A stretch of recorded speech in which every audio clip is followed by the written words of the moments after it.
నమస్తే, welcome to reflection news. మహారాష్ట్రకు అతి త్వరలోనే ముఖ్యమంత్రి రాబోతున్నారు. అది కూడా భారతీయ జనతా పార్టీ నుండే ముఖ్యమంత్రి అవ్వబోతున్నారు. ఈ విషయంపై ఇప్పటికే ఓ స్పష్టమైన క్లారిటీ వచ్చింది. కానీ బీజేపీ కూటమిలో ఏదో జరుగుతుందంటూ కొన్ని మీడియా సంస్థలు ప్రచారం మొదలుపెట్టాయి. మహారాష్ట్ర ముఖ్యమంత్రి పదవిపై ప్రతిష్టంభన కొనసాగుతూ ఉండగా ఈ పరిణామాలపై ఆపద్ధర్మ ముఖ్యమంత్రి ఏక్నాథ్ షిండే కలత చెందారని, అందుకే మహాయుతి కూటమి సమావేశాన్ని రద్దు చేసుకుని స్వగ్రామానికి కూడా వెళ్లారనే వదంతులు వచ్చాయి. కానీ వీటన్నింటినీ శివసేన తోసిపుచ్చింది. షిండే అస్వస్థకు గురయ్యారని, అందుకే ఆయన మీటింగ్ను రద్దు చేసుకున్నారని శివసేన స్పష్టం చేసింది. ఆయన త్వరలోనే మరో సమావేశానికి హాజరయ్యే అవకాశం ఉందని శివసేన స్పష్టం చేసింది. ఢిల్లీ నుంచి తిరిగి వచ్చిన తర్వాత షిండే తన స్వస్థలం సతారాకు వెళ్లడంతో మహారాష్ట్ర ముఖ్యమంత్రి పదవిపై సస్పెన్స్ కొనసాగుతూ ఉంది.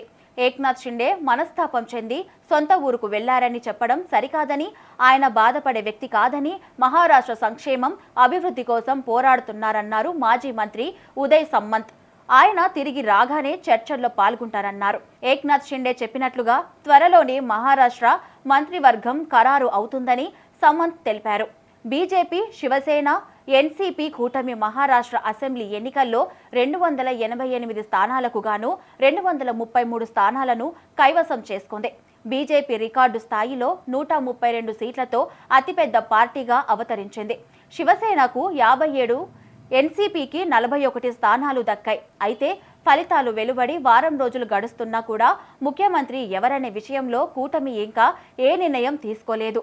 ఏక్నాథ్ షిండే ఉప ముఖ్యమంత్రి పదవితో పాటు హోంశాఖను తీసుకోవాలని భావిస్తూ ఉన్నారని, 60 మంది ఎమ్మెల్యేలు కలిసి షిండేకు ఉప ముఖ్యమంత్రి పదవిని స్వీకరించాలని కోరారని, ఏక్నాథ్ షిండే స్వయంగా నిర్ణయం తీసుకుంటారని, సంబంధిత మూలాల ప్రకారం మహాయుతి 2.0 ప్రభుత్వంలో సెకండ్ ఇన్ కమాండ్ పదవిని స్వీకరించడానికి బదులుగా మహాయుతి కన్వీనర్గా ఉండడానికి ఏక్నాథ్ షిండే సిద్ధంగా ఉన్నారని తెలుస్తోంది.